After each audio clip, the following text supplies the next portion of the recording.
आज तक दिक्कत ये है, कुछ कुछ ज्यादा लोग जैसे हिले ज्यादा हो गए और ऐसे कुछ कुछ जो समाज के जो मुख्य लीडर हो गए, उन लोगों को उठा के जेल में डाल दिया।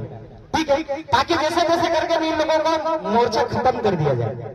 समझ रहे बात को? तो ये बहुत बड़ा षड्यंत्र है इन लोगों का। और दूसरी चीज मैं ये कह रहा हूँ कि ये जितने भी ऑल इंडिया गवर्नमेंट सर्विसेज के लोग हैं, हालांकि उधर पुलिस वाले अंकल जी भी बेटे हैं, ध्यान से सुनिएगा, सभी लोग ध्यान से सुनिएगा। जो भी गवर्नमेंट कर्मचारी है उनको सैलरी कैसे मिलती है, बजट कैसे पारित होता है? जब माता और पिता मिल के हमारे खेत में हल चलाते हैं तो वहां से पटवारी हर साल में 1-2 साल में पता नहीं कब तक आता है, और टाका टटवारी आना अनवारी ये फिर टिक टिकवारी लिख के ले जाता है।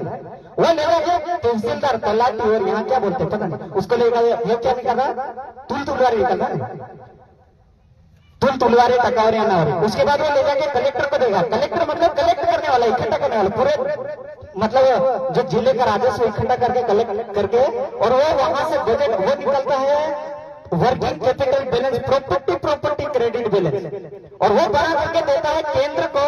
तब जाके केंद्र के लोग बना के देते हैं आरबीआई को, और आरबीआई तब जाकर के रुपये छापती है नोट, और तब जाकर के इनको सैलरी मिलती है। अब हमारे दादा ने एक बार बताया था कि इनसे आरटीआई लगा के पूछना, तो हमारे जो दादा है उन्होंने लगा के पूछा था कि भाई मेरे जो खेत में तुमने कितना प्रॉपर्टी क्रेडिट गिराया है, ग्रांट कितना गिरा है, कितने पैसे छापे?